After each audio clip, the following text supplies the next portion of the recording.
Hi guys, it's Chris with Expat Theory. Today is my 3-year anniversary of actually being in trucking.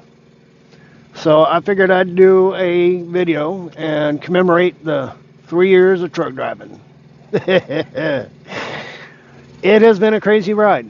I mean, we'll give you a little bubble here of what happened. I started planning all this out in 2019. I went to truck driving school in the beginning of 2020. I did not actually get into a truck driving with a co-driver, or actually my trainer, until February.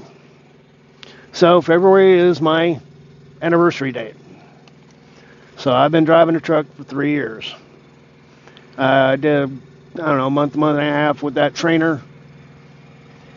Then I did, well, I don't know, about 20 months driving with my co-driver with CRST in Expedited. I feel like I did all right. I mean, and things changed a lot when I was there. We got good trips and good miles most of the time, and the pay structure went up. There was so much going on with everybody crying about the minimum wage and all of that, and they started increasing truck driver wages across the board, just about every company, because they know they're underpaying us. So they threw us a bone. Still not enough, but they threw us a bone. So that caused a lot of differences in my pay over the couple of years. And it actually really helped, excuse me, it really helped me reach my financial goals. My original plan for financial goals, I wanted to put back 15,000 in that first year. And then I wanted to hit 20,000 every year after that. And that was the original game plan. I didn't have all my ducks in a row, to be honest with you. There was a lot of things I needed to pay off. There were some things that I wanted to do. I bought a new car, things like that. I hadn't planned on any of that stuff. So the paychecks started coming in, and they started being a bit more than what I was actually originally anticipating. So on top of actually hitting my goal, I did above and beyond. I paid off all my debts and got that new car going and everything, and started working on my credit score, got my credit score up, and things just went. I have to say this, things went way better than I expected, and so much so that I decided to try to, up my game plan a little bit. Not much, just a little. I wanted to go ahead and save extra to cover for that first year, because that first year I hit my target, and then year 2 and 3 I wanted to bring that up to 20,000 as well. So that way, at the end of 3 years, I wanted to have 60,000 instead of 55. And I missed that target by a smidge, and it had nothing to do with my paychecks, had nothing to do with my savings, had nothing to do with the companies and swapping and changing.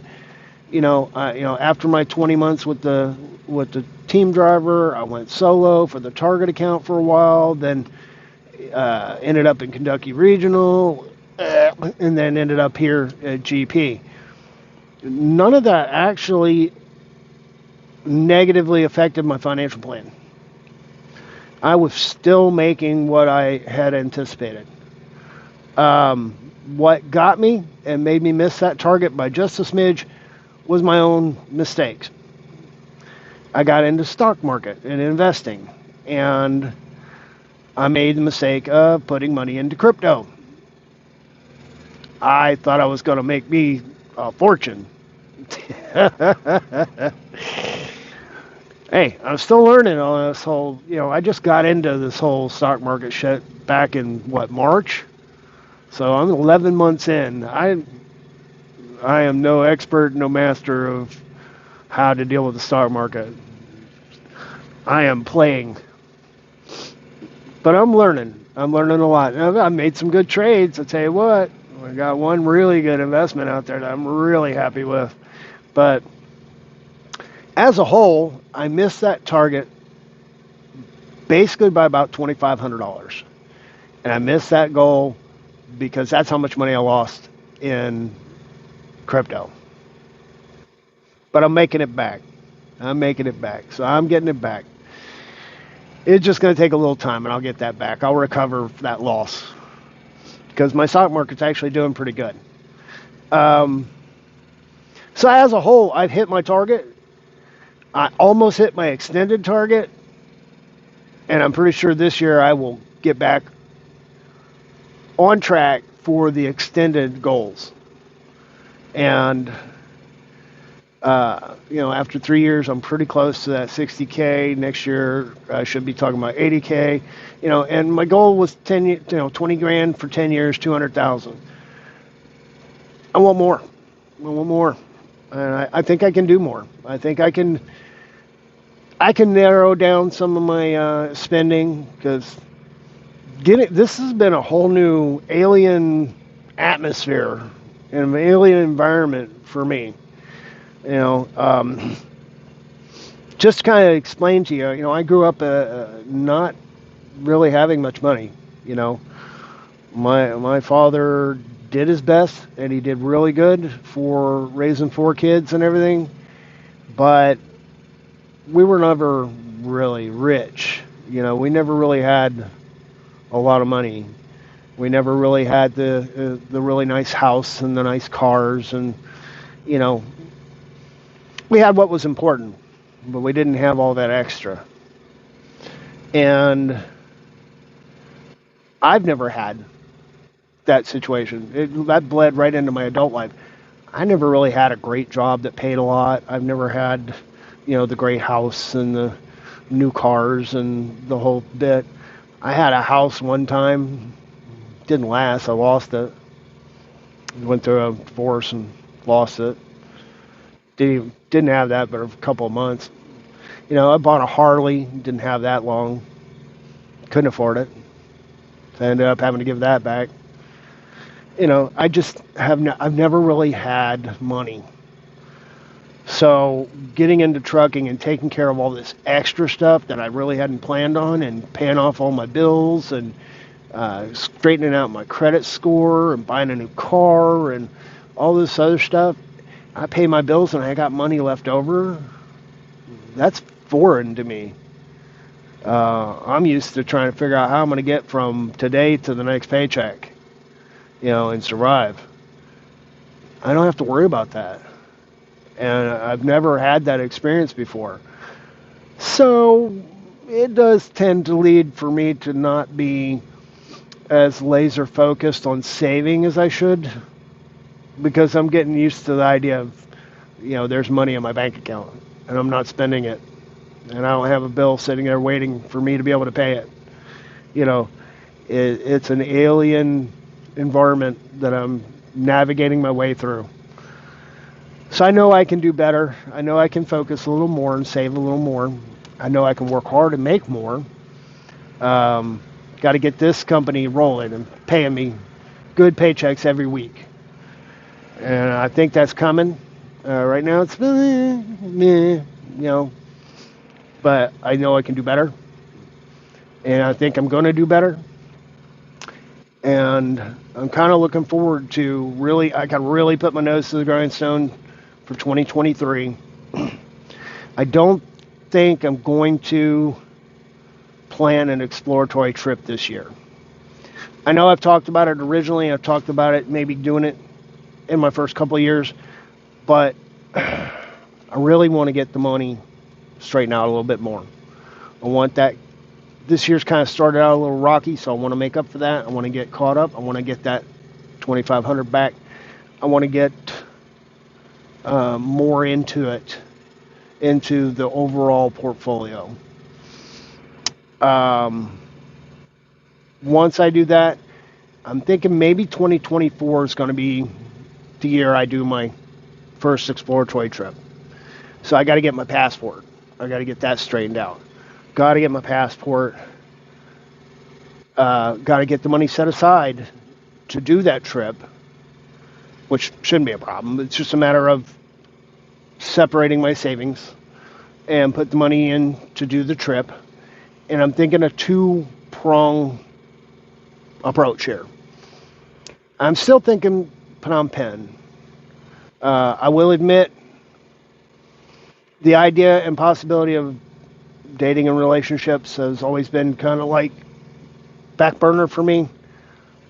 I will admit it is weighing on my mind a little more, which is bringing the Philippines back up in value a little bit for my future.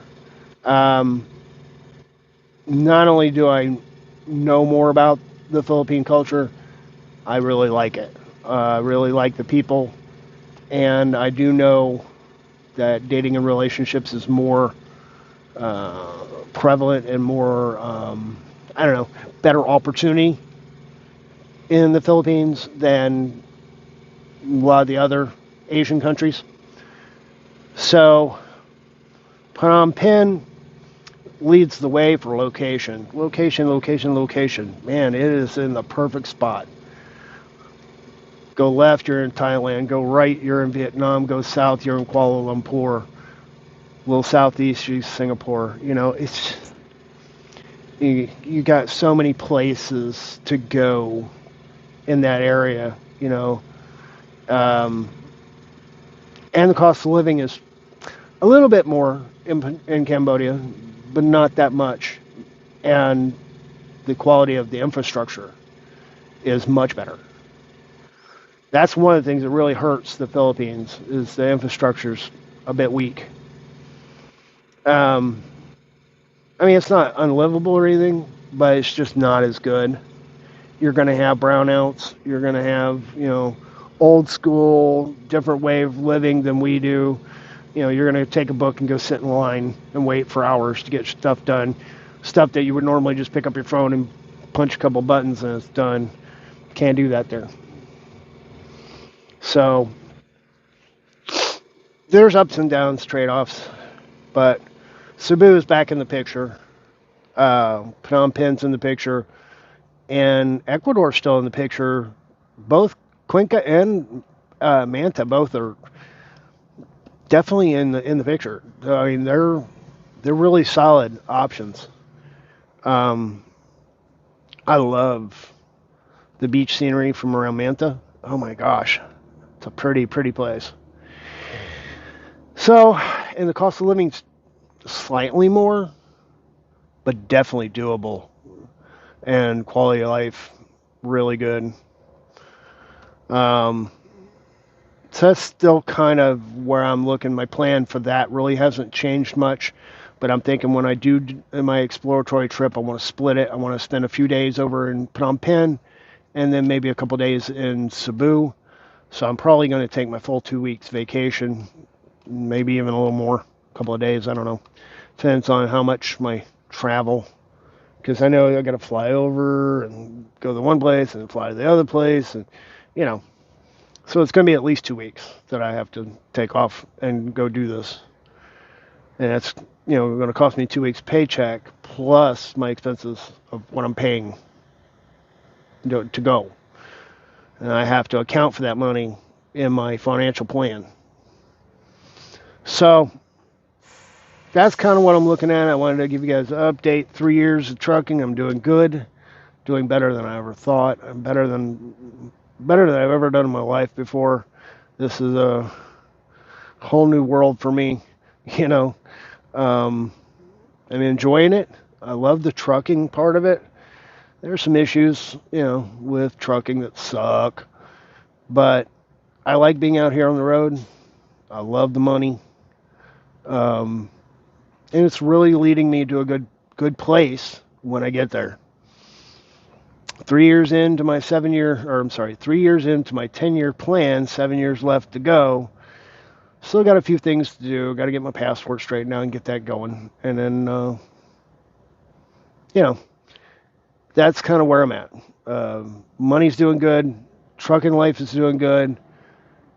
We'll see about GP. It's looking good so far. Not as good as it should, but I think that's going to change, and I think it's going to improve. over the next few weeks. I think that's going to put that doubt to rest. And then just keeping going. Keep him going. Don't keep following that plan step by step. Kind of fine tune my living processes so I'm not spending money that I don't need to spend. Reining myself into the thoughts. Just because I got money in my bank account doesn't mean I need to buy anything. A lot of it's, believe it or not, a lot of it's food. I pull into truck stops and I waste money on food and stuff that I know I can get cheaper if I just go to the grocery store. Getting those opportunities are a little bit more of a challenge because it's hard to get to a grocery store, Walmart, whatever, when you're always out here on the road. So I need to focus on that a little bit. Anyway, guys, I just wanted to hit you up and let you know this is where I'm at. 3 years, still looking good. Still enjoying it. Still following the plan. Still learning on the stock market. Doing fairly good. I will get that money back. I promise you, I will get that money back, and I'll make more. I'm gonna start, keep pumping money into it and let it grow. Everything's looking good. So, if you guys are interested, or you know anybody who's interested, share this video to them. Hit the like, subscribe, and if you have any questions or comments or whatever, drop them down below, and I'll get back to you as soon as I can. And thanks for watching, and we'll see you in the next video.